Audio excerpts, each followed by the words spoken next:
Guys, मेरा नाम अरविंद सिंह। आप देख रहे हो अरविंद सिंह जी के स्टडी। अरविंद सिंह जी के स्टडी में आपका स्वागत है। मैं आपके सामने पॉलिटेक्निक प्रवेश परीक्षा 2025 में आने वाले फिजिक्स के महत्वपूर्ण प्रश्न लेकर आया हूँ। तो शुरू करते हैं। आपका प्रश्न नंबर पहला। आपका प्रश्न नंबर पहला है कि वर्नियर कैलिपर्स की अल्पतम माप क्या होती है। आपका ऑप्शन ए है 0.02 मिमी, ऑप्शन बी है 0.02 मिमी, ऑप्शन सी है 0.5 मिमी, ऑप्शन डी है 0.6 मिमी। तो इसमें आपका करेक्ट आंसर जो होगा वो होगा आपका ऑप्शन बी 0.02 मिमी। वर्नियर कैलिपर्स की जो अल्पतम माप होती है वो 0.02 मिमी होती है। आपका प्रश्न नंबर दूसरा। आपका प्रश्न नंबर दूसरा है, जब वस्तु समान समयांतरालों में समान दूरियां तय करती है तो उसकी गति क्या होगी। आपका ऑप्शन ए है अवमंदित, ऑप्शन बी है त्वरित, ऑप्शन सी है असमान, ऑप्शन डी है एक समान। तो इसमें से जो आपका करेक्ट आंसर होगा वो होगा आपका ऑप्शन डी एक समान। जब कोई वस्तु होता है वो समान समयांतरालों में समान दूरी तय करती है तो उसकी गति भी एक समान होती है। आपका प्रश्न नंबर तीसरा। आपका प्रश्न नंबर तीसरा है कि किसी वस्तु के वेग को 2 गुना कर देने पर उसकी सापेक्ष दूरी होगी। आपका ऑप्शन ए है 2 गुनी, ऑप्शन बी है 3 गुनी, ऑप्शन सी है 4 गुनी, ऑप्शन डी है 8 गुनी। तो इसमें से आपका जो करेक्ट आंसर होगा वो होगा आपका ऑप्शन सी 4 गुनी। आपका प्रश्न नंबर चौथा। आपका प्रश्न नंबर चौथा है, निम्नलिखित में से ऊर्जा का सबसे बड़ा मात्रक है। आपका ऑप्शन ए है किलोवाट घंटा, ऑप्शन बी है वाट घंटा, ऑप्शन सी है अर्ग, ऑप्शन डी है जूल। तो इसमें से जो आपका करेक्ट आंसर होगा वो होगा आपका ऑप्शन ए किलोवाट घंटा। आपका प्रश्न नंबर पाँचवा। आपका प्रश्न नंबर पाँचवा है कि किसी दो पिंडों के द्रव में डूबे होने पर समान भार है। तो ऐसे में तो आपका ऑप्शन ये है उनके आयतन समान होंगे, ऑप्शन बी है उनके द्रव्यमान समान होंगे, ऑप्शन सी है कि उनके घनत्व समान होंगे, ऑप्शन डी है इनमें से कोई नहीं। तो इसमें से जो आपका करेक्ट आंसर होगा वो होगा आपका दो पिंडों के द्रव में जो डूबे होने पर उनके समान भार है, तो ऐसे में जो होगा उनके द्रव्यमान समान होंगे। आपका ऑप्शन बी जो होगा वो करेक्ट आंसर होगा। आपका प्रश्न नंबर अगला। आपका प्रश्न नंबर 6 है कि अनुप्रस्थ तरंगे बन सकती हैं। ये ऑप्शन ये है वायु में, ऑप्शन बी है जल में, ऑप्शन सी है केवल ठोसों में है जल के तल पर, ऑप्शन डी है इनमें से कोई नहीं। इसमें जो आपका करेक्ट आंसर होगा वो होगा आपका ऑप्शन सी। आपका ऑप्शन सी करेक्ट आंसर होगा, केवल ठोसों में तथा जल के तल पर। आपका प्रश्न नंबर 7।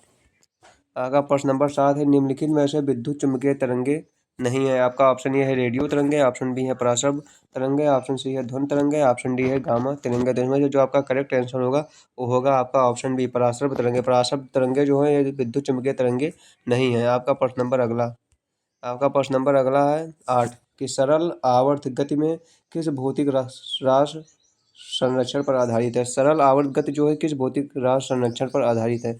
आपका ऑप्शन ये है स्थितिज ऊर्जा, ऑप्शन बी है गतिज ऊर्जा, ऑप्शन सी है आवर्तकाल, ऑप्शन डी इनमें से नहीं। तो आपका इसमें जो करेक्ट आंसर होगा होगा आपका ऑप्शन सी आवर्तकाल।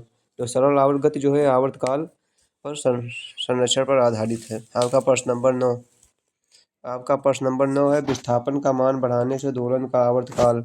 ऑप्शन ए है घट जाएगा, ऑप्शन बी बढ़ जाएगा, ऑप्शन सी अपरिवर्तित रहेगा, ऑप्शन डी सभी सही है। इसमें से जो आपका करेक्ट आंसर होगा वो होगा आपका ऑप्शन बी बढ़ जाएगा। विस्थापन का मान बढ़ाने से दोलन का आवर्तकाल जो होता है वो बढ़ जाता है। यदि आपसे पूछता त्वरण का मान बढ़ाने पर, यदि आपसे पूछता त्वरण का मान बढ़ाने से बेलन तो दोलन का आवर्तकाल होता है वो घट जाएगा। आपका प्रश्न नंबर 10।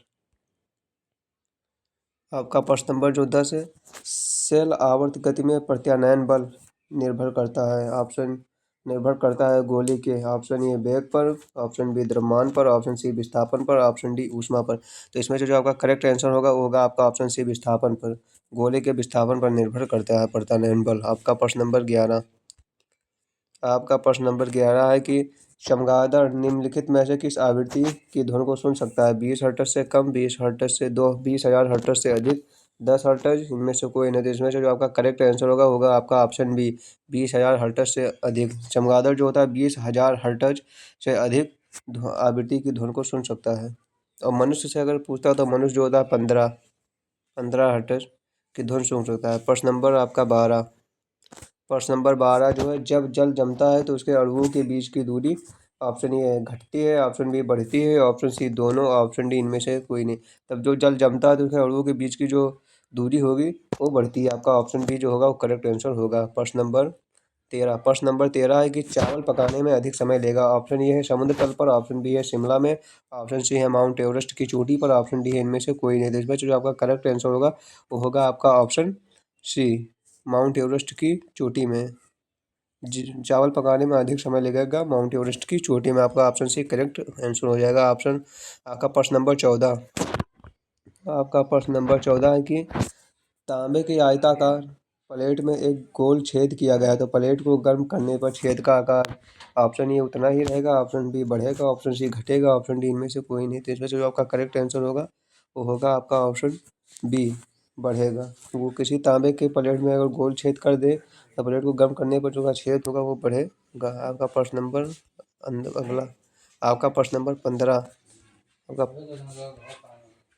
आपका प्रश्न नंबर 15 है कि झील के पानी की सतह बर्फ के रूप में जमने जा रही है, तो पेंदे के पानी का स्तर ताप होगा।